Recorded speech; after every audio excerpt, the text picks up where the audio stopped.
আজকের এই ভিডিওতে আমি তোমাদের একটা ছোট্ট ডাউট ক্লিয়ার করব, সেটা হচ্ছে পিপিআর এবং পিপিএস। মাধ্যমিক এবং উচ্চ মাধ্যমিকে আমাদের রেজাল্ট বেরোনোর পরে এই ওয়ার্ডটা প্রায় আমরা হামেশাই শুনতে পাই যে পিপিআর করে নে, পিপিএস করে নে, তাহলে তোদের নাম্বারটা কিন্তু বেড়ে যাবে। কিন্তু আমরা আসলে বুঝতেই পারি না যে পিপিআর জিনিসটা কি এবং পিপিএস জিনিসটা কি। এগুলো কি খায় নাকি মাথায় দেয়, বা এগুলো নাম্বার বাড়ে তো কিভাবে বাড়ে, বা আমার জন্য কোনটা বেটার হবে? আমি কি পিপিআর করব নাকি আমি পিপিএস করব? বিশ্বাস করো, এই ব্যাপারটা আমিও যখন মাধ্যমিক দিই তখন আমার জানা ছিল না। তো পরবর্তীকালে ব্যাপারটা আমি জেনে আমি ভাবলাম যে তোমাদেরও হয়তো এই ব্যাপারটা জানা থাকবে না। তো তার জন্যই আমি তোমাদেরকে এই ছোট্ট বিষয়টা ক্লিয়ার করার জন্য একটা ছোট্ট ভিডিও হবে। তাই ভিডিওটা আশা করছি তোমরা সবাই মনোযোগ সহকারে দেখবে। তাহলে চলো আমরা ভিডিওটা শুরু করি। তার আগে আমার নাম পরমেশ্বর করে, তোমাদের সকলকে স্বাগত জানাচ্ছি তোমাদের প্রিয় চ্যানেল মনের পাঠশালায়। তাহলে চলো আমরা মূল আলোচনায় প্রবেশ করি। তো দেখো, প্রথমেই আমরা আসছি পিপিআর। পিপিএন মানে কি? পিপিএন মানে তোমার উত্তরপত্র, মানে তুমি যে খাতাটাতে পরীক্ষা দিয়েছিলে, যে উত্তরপত্রে পরীক্ষা দিয়েছিলে, ওই উত্তরপত্রটা পুনরায় আবার যাচাই করা হবে। মানে আবার প্রথম থেকে শুরু করে প্রতিটা নাম্বারকে, প্রতিটা প্রশ্নকে, প্রতিটা উত্তরকে ওরা খুঁটিনাটি দেখবে। এইটা হচ্ছে পিপিআর। পিপিআর এ তুমি কি হবে, বা এই পিপিআরটা কাদের জন্য? তুমি যদি মনে করছো যে তুমি যে পরিমাণ লিখে এসছো সেই পরিমাণ নাম্বার তোমাকে দেওয়া হয়নি। তুমি ভাবছো যে আমি অনেকগুলো লিখে এসেছি, আমার অনেকগুলো নাম্বার হওয়া দরকার, বা অনেকগুলো আমি প্রশ্ন করেছি, খাতা ভর্তি করে দিয়েছি, আমি কনফিডেন্স আছি আমাকে নাম্বার বাড়বে কি, তাহলে তোমার জন্য বেস্ট হবে পিপিআর। এবার আসা যাক পিপিএস জিনিসটা কি।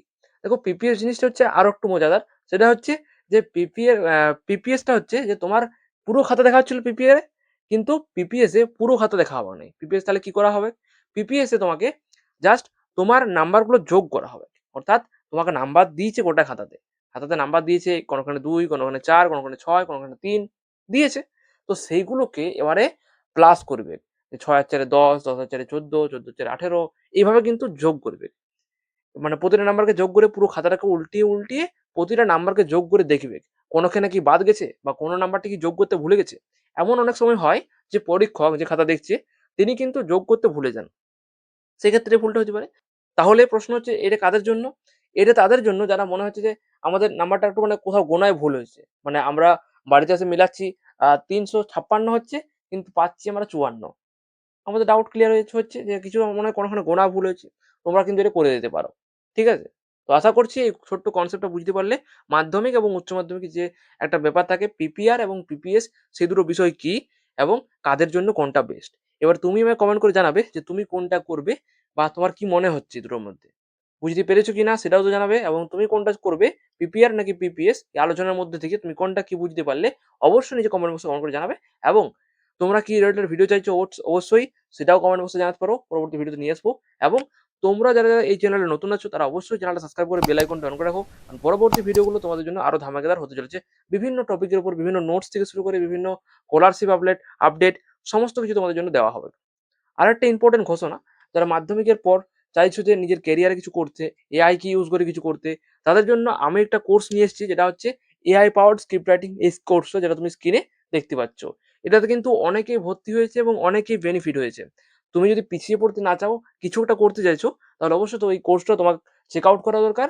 এই কোর্সে কিন্তু অনেক কিছু প্রোভাইড করা হয়েছে, অনেক কিন্তু বোনাস গিফট তোমার জন্য দেওয়া হয়েছে। এবার তোমরা বলবে এই কোর্সটা করবো না, মাধ্যমিক কোর্স। মাধ্যমিকের পরে অনেকেই ভাবে যে কম্পিউটার কোর্স করব, তাহলে কিন্তু তুমি ভুল করছো। কারণ অত টাকা দিয়ে কম্পিউটার কোর্স করার থেকে তুমি কিন্তু এই কোর্সটা করে বেনিফিট বেশি হবে। তার জন্য যারা বুদ্ধিমান তারা ভর্তি হয়ে গেছে। তুমি যদি বুদ্ধিমান হয়ে থাকো, অবশ্যই স্ক্রিনে একটা নাম্বার যাচ্ছে, নাম্বারে কল করে বা হোয়াটসঅ্যাপ করে, যেটা তোমার কমফোর্টেবল হয়, জিজ্ঞেস করে নিতে পারো। কোর্সের রিলেটেড কিছু ডাউট যদি থাকে তোমার, ক্লিয়ার করে নিতে পারো, এবং ভর্তি হয়ে যেতে ভর্তি হয়ে তোমার লার্নিং শুরু করে দিতে পারো।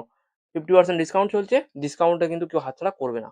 তাহলে চলো আজকের এই ভিডিওটা এখানে শেষ করে দিচ্ছি। এরকমই ইনফরমেটিভ ভিডিও দেওয়ার জন্য আমাদের চ্যানেলে পাশে